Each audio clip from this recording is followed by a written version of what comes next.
Nos vieux téléphones fixes meurent à petit feu. Une étape franchie aujourd'hui. Depuis ce matin, on ne peut plus souscrire d'abonnement sur ce réseau à l'ancienne.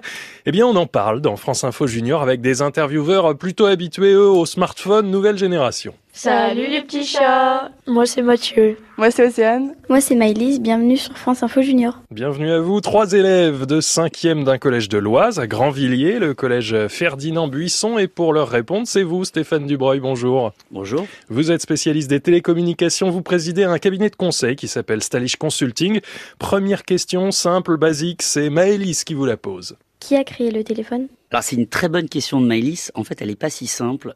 On remonte aujourd'hui à une invention autour de 1876.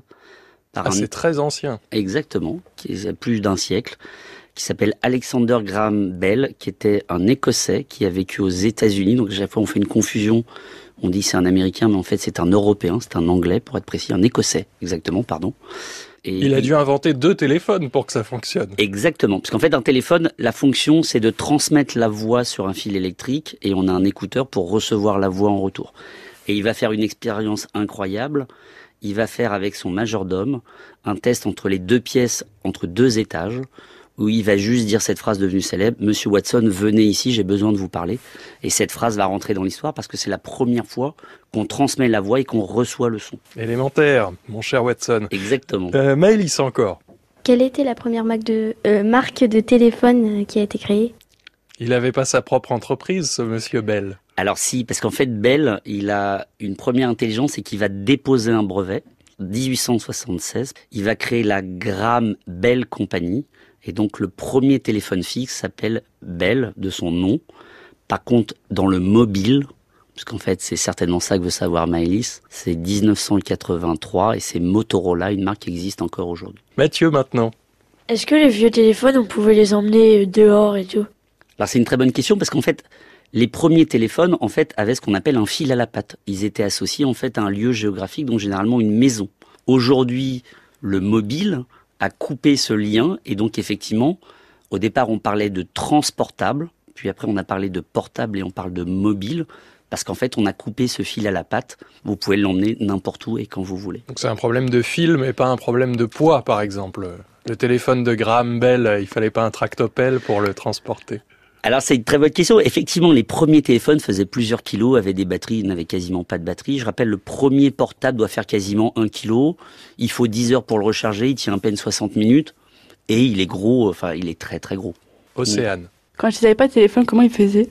Déjà, on respectait les horaires des rendez-vous, puisqu'en fait, on n'avait pas de moyen de se contacter. Donc quand on disait la semaine prochaine, à telle heure, on se retrouve à tel endroit, il fallait absolument être là. Ça s'appelait la ponctualité. Et la deuxième chose que les enfants ne connaissent plus, mais il y avait des cabines téléphoniques dans les rues. Je rappelle, il y en a encore quelques-unes à Paris, elles sont en train d'être démontées actuellement. Et donc, on allait dans des cabines téléphoniques pour appeler son interlocuteur et se donner rendez-vous. Mais alors ça, c'est avant les portables, mais avant les téléphones, là, on s'envoyait des courriers ou... Alors, il y avait les pigeons voyageurs, puis il y avait le courrier, en fait, dans l'arrêté des faits, on donnait rendez-vous par courrier. Et donc, il fallait prévoir son rendez-vous des semaines à l'avance. Bon, Maëlys à nouveau. C'est à partir de quelle année que les premiers jeux sur les téléphones ils ont apparu ? On n'avait pas Fortnite au XXe siècle, par exemple. C'est assez récent, en fait, puisqu'en fait, je rappelle, le téléphone fixe, il y avait juste un clavier pour composer un numéro. Le premier jeu, il remonte à 1994. C'est un jeu qui ressemble à Tetris pour ceux qui connaissent. C'est un jeu avec des formes géométriques qu'il faut emboîter. Le vrai jeu qui va devenir un succès planétaire, c'est Nokia qui va le lancer, ça s'appelle Snake. C'était un serpent.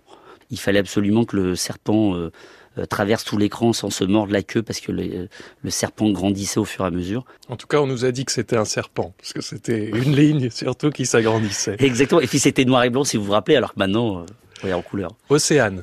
Est-ce qu'il y a un âge pour avoir un téléphone ? Alors là, attention, parce que de votre réponse dépend sans doute la discussion qu'elle aura avec ses parents en rentrant.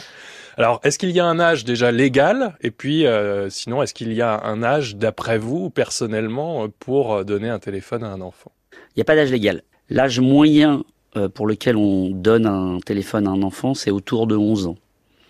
Je rappelle, il y a 4-5 ans, c'était 14 ans. Donc on voit bien que la société équipe les enfants de plus en plus tôt pour des raisons de sécurité, pour savoir où ils sont quand ils rentrent de l'école, etc. Donc il y a des raisons objectives. Mon propre avis personnel, Utiliser un téléphone, ça a beaucoup d'intérêt, mais ça a aussi beaucoup de contraintes. Et il faut être éduqué à cela, il faut apprendre à s'en servir, il ne faut pas faire n'importe quoi. Donc je pense que là, j'ai plutôt autour de 12 à 14 ans. Merci Stéphane Dubreuil. Alors on peut retrouver cette chronique sur nos smartphones en téléchargeant maintenant l'application France Info Junior. Ça permet d'ailleurs d'en discuter aussi en classe avec les enseignants, n'hésitez pas.